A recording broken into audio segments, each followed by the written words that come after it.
నజరేయుడైన యేసుక్రీస్తు వారి పరిశుద్ధమైన నామములో మీకు అందరికీ నా శుభాభివందనాలు తెలియజేస్తున్నానండి. అందరూ బాగున్నారా? ఈ దినాన మనం ధ్యానించబోతుంటున్న అంశం ఏంటంటే కంపారిజన్. అనేక సార్లు మనం అనేకులను చూసి పోల్చుకోవడం వలన మన ఆత్మీయ స్థితి కావచ్చు, మన యొక్క భౌతికమైన స్థితిగతులు కావచ్చు, అన్నీ కూడా చాలాసార్లు ఇబ్బంది పాలవుతూ ఉంటున్నాయి. నా ప్రియమైన వాళ్ళారా, అదేలాగా లేఖనాల నుండి మనం పరిశీలన చేసి చూస్తే ఒకసారి ఒక పరిసయ్యుడు తన మంచి ప్రార్థనా పరుడుగానే కనిపిస్తున్నాడు, కానీ ఈ పోల్చుకోవడం వలన యేసుక్రీస్తు వారి ప్రభు యొక్క హృదయంలో, యేసుక్రీస్తు వారి ప్రభు యొక్క దృష్టిలో ఆయన ఏమాత్రం కూడా మంచితనాన్ని పొందుకోలేకుండా పోతుంటున్నాడు. ఇది మనం కూడా చాలాసార్లు మనకుంటున్న వాటిని వదిలిపెట్టేసి ఇతరుల యొక్క వాటి మీద ఆశించి ఇతరుల పైన దృష్టి ఉంచి మనం ఏదైతే సాధించాలని చెప్పి అనుకుంటామో, మనం ఏదైతే పొందుకోవాలని చెప్పి అనుకుంటామో వాటిని పొందుకోలేకుండా పోతుంటున్నాం. హల్లెలూయా. లూకా సువార్త 18వ అధ్యాయాన్ని మనం ఒకసారి చూద్దాం. అక్కడ చూడండి ఒకసారి 10వ వచనం. ప్రార్థన చేయుటకు 2 మనుషులు దేవాలయమునకు వెళ్ళిరి. వారిలో ఒకడు పరిసయ్యుడు, ఒకడు సుంకరి. పరిసయ్యుడు నిలబడి, దేవా, నేను చోరులకు, అన్యాయస్తులకును, వ్యభిచారులకైనను, ఇతర మనుషుల వలనైనను, ఈ సుంకరి వలనైనను ఉండనందుకు నీకు కృతజ్ఞతాస్తుతులు చెల్లించుచున్నాను. నేను చూడండి ఒకసారి, చోరుల్లాగంట, అన్యాయస్తుల్లాగంట, వ్యభిచారుల్లాగంట, వారి వలే నేను ఉండకుండా ఉన్నందుకు నీకు కృతజ్ఞతాస్తుతులు చెల్లిస్తూ ఉన్నాను అని చెప్పి ఆ యొక్క పరిసయ్యుడు ప్రార్థన చేస్తూ ఉన్నాడు. నా ప్రియమైన దైవజనాంగమా, ఒకసారి ఆలోచించే, ఎవరినో పోల్చుకుంటూ నువ్వు ఎక్కడైనా ప్రార్థన చేస్తూ ఉన్నావా? ఎవరినో చూసి వారి వాళ్ళలాగా నేను ఉండకుండా ఉన్నాను, అందుకే స్తోత్రాలు అని చెప్పి అనుకుంటున్నావా? వారి యొక్క స్థితిగతులను చూసి నీవు లోపల ఎక్కడైనా సంతోషిస్తూ ఎక్కడైనా ప్రార్థన చేస్తూ ఉన్నావా? వారి యొక్క పరిస్థితి బాగలేనితనాన్ని చూసి నువ్వు ఎక్కడైనా సంతోషిస్తూ పరవశిస్తూ దేవునికి కృతజ్ఞతాస్తుతులు చెల్లిస్తూ ఉన్నావా? అట్టి క్రైస్తవుడు కాదండి. అట్టి క్రైస్తవుడు ప్రార్థన దేవుడు అంగీకరించడండి. మరి ఎలాంటి ప్రార్థన దేవుడు అంగీకరిస్తాడు అని చెప్పి మనం చూస్తే లేఖనాల ప్రకారంగా మనం చూస్తూ ఉంటే, ఎవడైతే నలిగిన విరిగిన హృదయం గలవాడే దేవుని ఎంతో ఆనుకుంటాడో, దేవుని యొక్క హృదయానుసరంగా ప్రార్థన చేశాడో, అలాంటి వాడి మీదే ఆయన దృష్టి ఉంటుందని చెప్పి యెషయా భక్తుడు అంటాడు. మరి మన ప్రార్థనలో ఒకసారి ఆలోచన చేద్దాం. ఇంకా ఏమంటాడు ఈ పరిసయ్యుడు? కింద చూస్తే అక్కడ ఒక మాట అంటాడు, 12వ వచనంలో, వారములకు 2 మారులు ఉపవాసము చేయుచు నా సంపద అంతటిలో 10వ వంతు చెల్లించుచున్నానని తనలో తాను ప్రార్థన చేయుచున్నాను. తనలో తాను ప్రార్థన చేస్తాడంట. నాకున్న డబ్బంతా కూడా నీకు ఇచ్చేస్తున్నానయ్యా, 10వ వంతు చెల్లిస్తా ఉన్నాను కదయ్యా, నేను వాళ్ళలాగా నేను లేనయ్యా, ఈ దొంగల్లాగా లేను, వ్యభిచారుల్లాగా లేను, అన్యాయస్తుల్లాగా లేను అని చెప్పి తనలో తను ప్రార్థన చేసుకుంటూ ఉన్నాడు. ఈరోజు మనలో మనం చాలాసార్లు అనుకుంటున్నాం వారిలాగా నేను లేనని. హల్లెలూయా. ఈరోజు చూడండి, కంపారిజన్ అనేది ఏం చేస్తుందంటే, ఒక వ్యక్తి అంటాడు, ఒక ప్రముఖమైన వ్యక్తి అంటాడు, comparison is the thief. Comparison ఏదంట, అదొక దొంగ లాంటిది అంట. ఎందుకు దొంగ లాంటిది? అందుకే ఆయన మాట్లాడాడు, comparison is the thief of Joy. Comparison is the thief of Joy. అంటే నీ సంతోషాన్ని దొంగలించేది ఏంటి అని మనం చూస్తే, ఇతరులతో నువ్వు పోల్చుకోవడమే నీ సంతోషాన్ని దొంగలిస్తుంది. నీకేదైతే ఉందో దాన్ని సమృద్ధిగా నువ్వు అనుభవించలేకుండా పోవడానికి కారణం ఏంటంటే, ఇతరులతో నువ్వు పోల్చుకోవడం వల్లనే. ఇతరులను చూసి వారిలాగా నేను లేనే, వారిలాగా నాకు లేదే అని చెప్పి పోల్చుకోవడం వలన కొన్నిసార్లు మన జీవితాల్లో సంతోషాన్ని అనుభవించలేకుండా పోతుంటున్నాం. నా ప్రియమైన వాళ్ళారా, ఒకసారి ఆలోచన చేద్దాం. ఎక్కడైనా ఇలాంటి దౌర్భాగ్యమైన స్థితి ఎక్కడైనా నీలో ఉందేమో. అందుకే ఇక్కడ రాయబడింది, దేవుని కంట ప్రతి వాని పట్ల దేవునికి ఒక ప్రణాళిక ఉంది. నీ పట్ల, నా పట్ల ఆయన పిండముగా సృజించబడినప్పుడే మన పట్ల ఒక ప్రణాళికతోనే భూమి మీదకి మనం పంపిస్తూ ఉన్నాడు. ఈ భూమి మీదకి మనం వచ్చినప్పుడే, ఈ భూమి మీద మనం పడకముందే మన మీద ఆయనకు ఒక ప్రణాళిక ఉంది. అందుకే ఇర్మియాను చూసి అంటాడు, నువ్వు పిండముగా ఉన్నప్పుడే నేను నిన్ను ఎరిగి ఉంటున్నానని చెప్పి అంటున్నాడు. మరి మనకెందుకు మన యొక్క కంపారిజన్ వల్ల, ఇతరులను పోల్చుకోవడం వల్ల మనం ఎందుకు ఇలా బ్రతకాలి? ఒకసారి ఆలోచన చేద్దాం. నా ప్రేమైన వాళ్ళారా, అందుకే ఇక్కడ ఇంకొక మాట కూడా అంటాడు, లేఖనాల్లో కంపారిజన్ చేసుకోవడం వల్ల ఏం జరిగింది అనే కొన్ని విషయాలు మాత్రమే మనం త్వరగా చూద్దాం. అపోస్తుల కార్యము 19వ అధ్యాయం. అపోస్తుల కార్యము 19వ అధ్యాయంలో అపోస్తులైన పౌలు విశేషమైన అద్భుతాలు చేస్తూ ఉన్నాడు. ఆయన నడికట్టు తగిలితే స్వస్థతలు జరుగుతూ ఉన్నాయి. ఆయన యొక్క ప్రతిదీ కూడా అద్భుతమైన చర్యలు జరుగుతూ ఉంటాయి. దెయ్యాలు పారిపోతుంటున్నాయి, రోగాలు అన్నీ కూడా బాగు చేయబడుతూ ఉంటున్నాయి. అలాంటి సమయంలో అక్కడ ఉంటున్న కొంతమంది ఏం చేశారంటే, ఇదేదో బాగుంది కదా, ఇదేదో బాగుంది అని చెప్పి ఆఖరికి మాంత్రికులు కూడా యేసు నామాన్ని ఉచ్చరించడం ప్రారంభించినారంట. అపోస్తుల కార్యము 19వ అధ్యాయము 13వ వచనాన్ని మనం చూడొచ్చు. అప్పుడు దేశ సంచారులను మాంత్రికులైన కొందరు యూదులు పౌలు ప్రకటించు యేసు తోడు మిమ్మల్ని ఉచ్చాటన చేయుచున్నామని మాట చెప్పి దెయ్యములు పట్టిన వారి మీద ప్రభువైన యేసు నామమును ఉచ్చరించుటకు పూనుకునిది. యూదుడైన స్కెవేయును ఒక ప్రధాన యాజకుని కుమారులు 7 అలాగూ చేయుచుండిరి. అందుకు ఆ దెయ్యము, నేను యేసును గుర్తెరుగుదును, పౌలును కూడా ఎరుగుదును, కానీ మీరెవరని అడగగా ఆ దెయ్యం పట్టిన వాడు ఎగిరి వారి మీద పడి వారిలో 2 లొంగదీసి గెలిచెను. అందుచేత వారు దిగంబరులై గాయము తగిలి ఆ ఇంటి నుండి పారిపోయిరి. ఒకసారి చూసారా ఎంత దౌర్భాగ్యమైన పరిస్థితితో. అపోస్తలుడైన పౌలు చేసినట్లే నేను చేయాలి అని చెప్పి అనుకున్నాడు. అపోస్తలుడైన పౌలు ఉచ్చరించే ఆ నామాన్ని మేము కూడా ఉచ్చరిస్తామని చెప్పి అనుకున్నారు. ఒక ప్రధాన యాజకుని కుమారులంట. వాళ్ళు అలా ఉచ్చరించడం వలన ఏం జరిగింది అంటే, కంపారిజన్ పోల్చుకోవడం వలన ఏం జరిగింది అంటే, ఆఖరికి అక్కడ దెయ్యం వారి మీద పడి వారిని గెలిచిందంట. దయచేసి ఎవరితోనూ నీవు పోల్చుకోవద్దు. నీవు ప్రత్యేకమైన వాడివని ఎప్పుడు మర్చిపోవద్దు. జాగ్రత్త. నీ పట్ల దేవుడు ఒక ప్రత్యేకమైన ఉద్దేశాన్ని కలిగి ఉన్న సంగతి ఎప్పుడు జ్ఞాపకంలో ఉంచుకో. అనేక సార్లు కంపారిజన్ మనల్ని ఏం చేస్తుందో తెలుసా అండి? కంపారిజన్ చేస్తున్నప్పుడు వారి మీద మనకి పగ పుడతారు. కంపారిజన్ చేసినప్పుడు మన పని మీద కన్నా వారి పని మీదే మనం ఎక్కువగా దృష్టి సారిస్తాం. వారు ఏం చేస్తున్నారా అని చూడడానికే మన సమయం అంతా కూడా వృధా అయిపోతుంది. వారిని గురించే ఎక్కువగా థింక్ చేస్తూ ఉంటాం. వాళ్ళ గురించి వారు ఏం చేస్తూ ఉన్నారని చెప్పి ఎక్కువగా ఆలోచించడం వల్ల మనం ఏదైతే చేయాలనుకుంటామో దాన్ని చేయలేకుండా పోతాం కంపారిజన్ చేసుకోవడం వల్ల. నా ప్రేమైన వాళ్ళారా, ఒకసారి ఆలోచన చేద్దాం. ఇలాంటి స్థితి, ఇలాంటి పరిస్థితి ఎక్కడైనా నువ్వు అనుభవిస్తున్నావేమో జాగ్రత్త.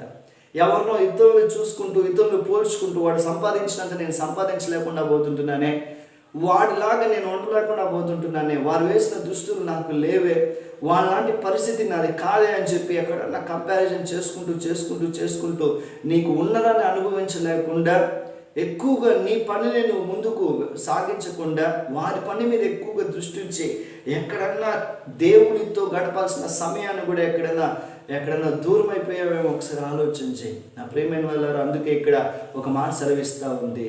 ప్రధాన యాజకుల కుమారులే పౌలు చెప్పిన ఆ దెయ్యము వెళ్ళిపోతూ ఉంది. పౌలు మాట చేత ఆ దెయ్యములు పారిపోతూ ఉన్నాయి యేసు నామం పలికితే. కానీ ఇక్కడ ఈ కుమారుల మీద ప్రధాన యాజకులు 2 కుమారులు లొంగదీసి వారిని పారిపోయేటట్లుగా చేసిందంట దెయ్యం. దానికి కారణం ఏంటంటే, పౌలు యొక్క స్థితి వేరు, పౌలు యొక్క పరిస్థితి వేరు, పౌలు యొక్క భక్తి వేరు, పౌలు యొక్క ప్రతిదీ కూడా వేరే. కానీ ఎవరినో లాగా మనం చూసి మనం కాపీ చేయాలంటే అది ఆత్మీయ స్థితిలో కానీ, అదే రకంగా మనకుంటున్న ఇప్పుడుంటున్న ఈ పరిస్థితుల్లో కానీ ఎంత మాత్రం కూడా మంచిది కానే కాదు. మనం చాలాసార్లు ఎవరెవరినో చూసి కాపీ కొడుతూ ఉంటాం.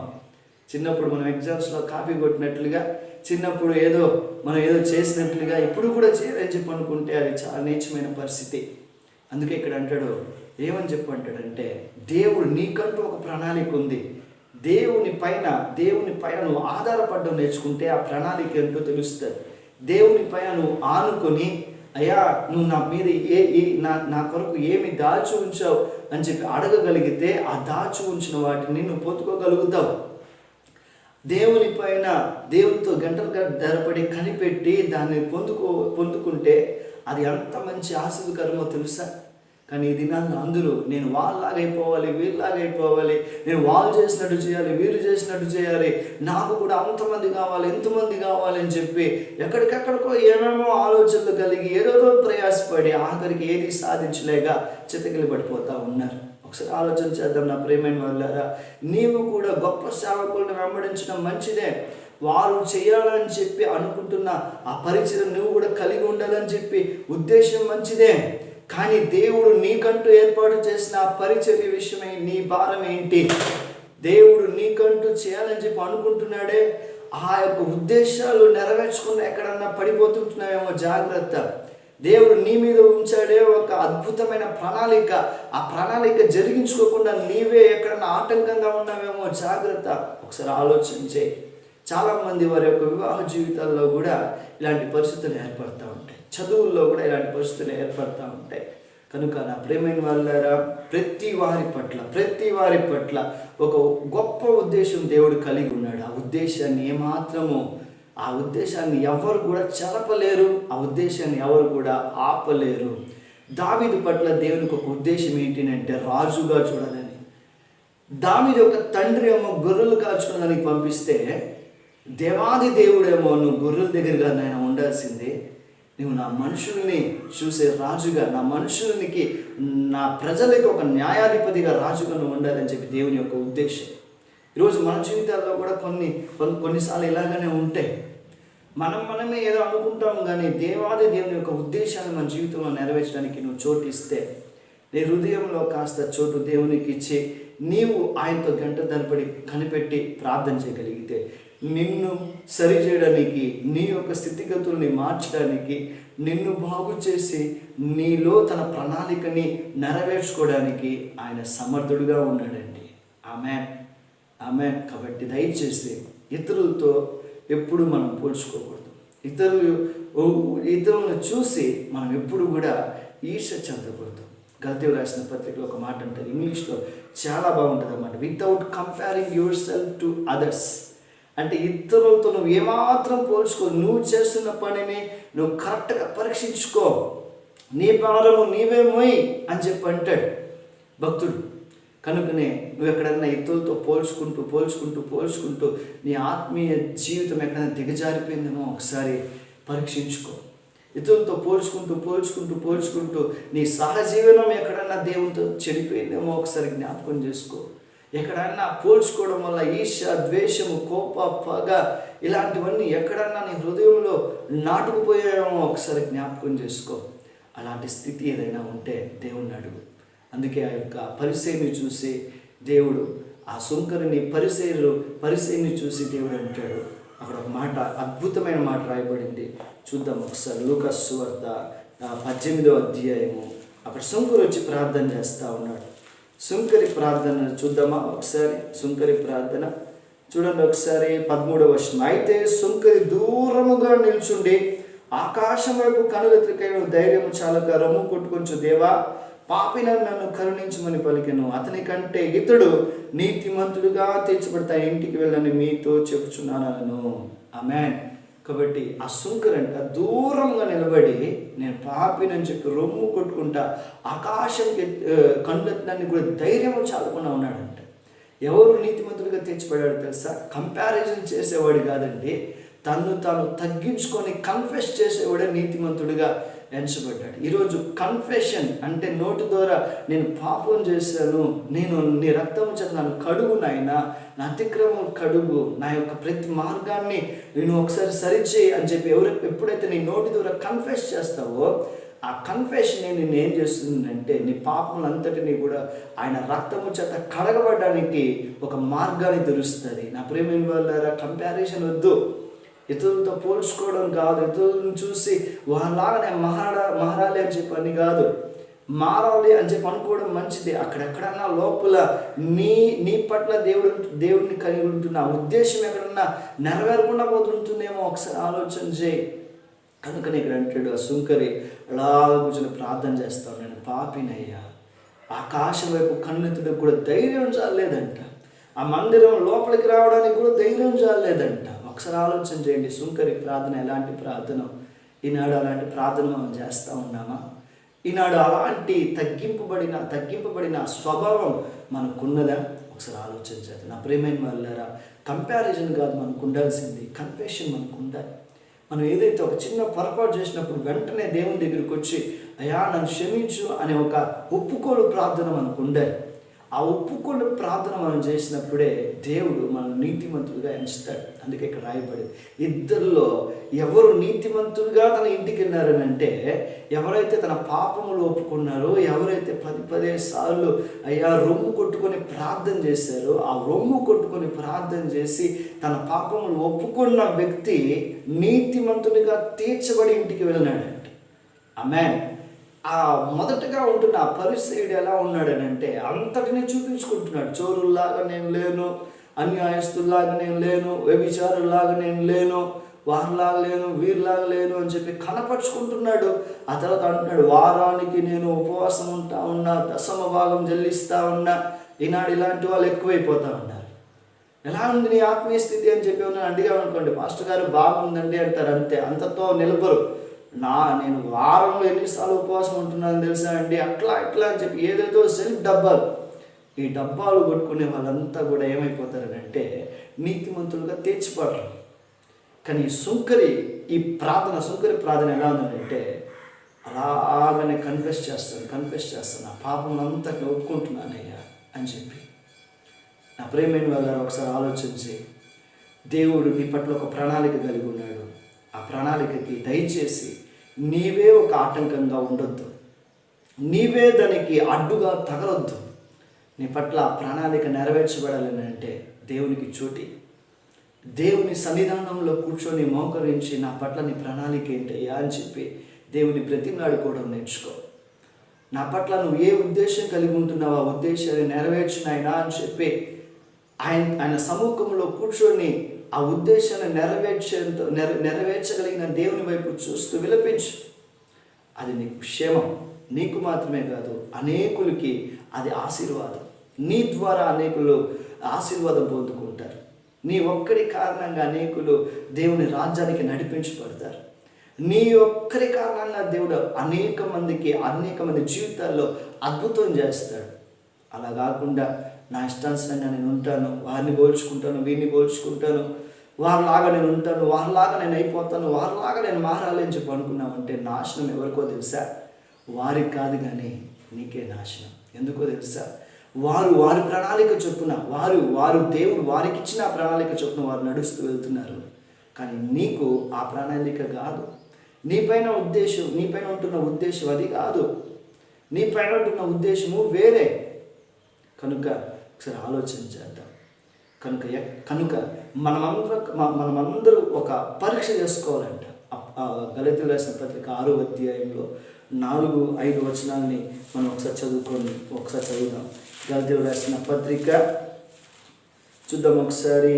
6వ అధ్యాయము 4-5 వచనాల్లో ఈ మాట మనకు కనిపిస్తుంది. ప్రతివాడును తాను చేయు పనిని పరీక్షించి చూసుకొనవలెను, అప్పుడు ఇతరులను బట్టి కాక తనను బట్టే అతనికి అతిశయం కలుగును. ప్రతివాడును తన బరువు తానే భరించుకొనవలెను కదా. ఆమేన్. చూడండి ఎంత చక్కగా ఈ మాటలు మనకి రాయబడ్డాయో. అపోస్తలుడైన పౌలు అంటున్నాడు, ఇతరులను బట్టి కాదంట, మనల్ని బట్టి మనమే. నేను చేస్తుంటున్న ఈ పని కరెక్టా? నేను చేస్తుంటున్న ఈ పని వల్ల నా దేవుడు సంతోషిస్తాడా? నేను చేస్తుంటున్న ఈ పని వలన నా కుటుంబానికి ఏమైనా క్షేమమా? నేను చేస్తుంటున్న ఈ పని వలన ఏమైనా నాకేమన్నా క్షేమమా అని చెప్పి ఒకసారి ఆలోచన చేయి. కాస్త ఆలోచన చేయి. అనేక సార్లు సాతానుడు నిన్ను పక్క త్రోవలో నడిపించదని చెప్పి అనేక విధమైన ప్రయత్నాలు చేస్తూ ఉంటాడు. ఆ ప్రయత్నంలో ఎక్కడ వాడు వేసిన ఆ వలలో చిక్కుకోకుండా నువ్వు జాగ్రత్త పడు. నా ప్రియమైన వాళ్ళారా, ఆ వలలో చిక్కుకున్నావంటే మళ్ళీ వెనక్కి రావడం చాలా కష్టం. కనుకనే ఇక్కడ అంటున్నాడు, నీవు చేసే పని నువ్వు పరీక్షించుకో.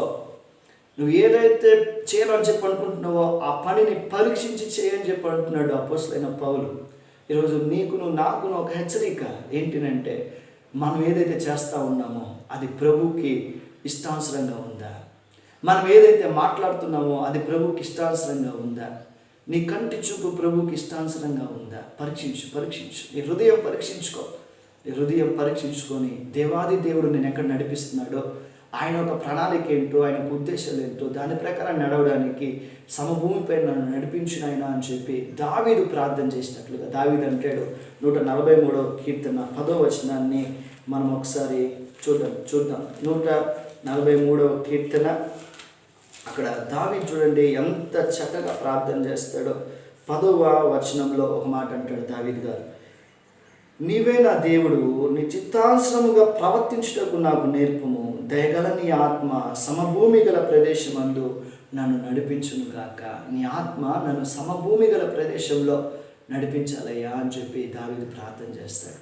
కనుక నా ప్రియమైన వాళ్ళారా, దేవుని చిత్తము కొరకు కనిపెట్టాలి, దేవుని చిత్తానుసరమైన జీవితాన్ని మనం అనుభవించాలి అంటే మనం దావీదు ప్రార్థించినట్లుగా మనమును ప్రార్థించాలి. దావీదు కనిపెట్టినట్లుగా మనమును కనిపెట్టాలి. దావీదు ఓపికగా ఓర్పుతో ఆ అరణ్యంలో ఎవరు లేకపోయినా, అరణ్యంలో తన బ్రతుకు బాగలేకపోయినా, ఆ అరణ్యంలో ఒంటరిగా ఉన్న, ఆ అరణ్యంలో ఎవరు పట్టించుకునేవారు లేకపోయినా, ఏ రకంగా అయితే నమ్మకంగా మందలు మేపాడో, ఏ రకంగా అయితే తండ్రికి ప్రార్థన చేస్తూ ఉన్నాడో, ఏ రకంగా అయితే తనకి ఉన్న ఆ చిన్నపాటి వాయిద్యాలతో దేవుని స్తుతిస్తూ ఉన్నాడో, అలాంటి సమయాన్ని నువ్వు కూడా దేవుడితో గడపగలిగితే దేవుడు ఖచ్చితంగా దావీదుని హెచ్చించినట్లుగా నిన్ను కూడా హెచ్చిస్తాడు. ఖచ్చితంగా దావీదు పట్ల ఆ ప్రణాళికని నెరవేర్చినట్లుగా నీ పట్ల కూడా ఆయన తన ప్రణాళికని నెరవేరుస్తాడు. దేవుడి వాక్కులు దీవించును గాక. ఆమేన్. ప్రార్థన చేసుకుందాం.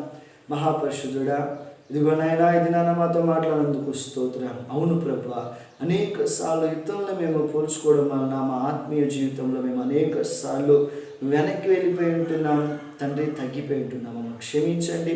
ఇతరులు మేము పోల్చుకోకుండా ఇదిగో ప్రభా, నీవు మా మీద ఏదైతే ప్రణాళిక ఉంచావో ఆ ప్రణాళిక చొప్పున మమ్మల్ని నడిపించండి.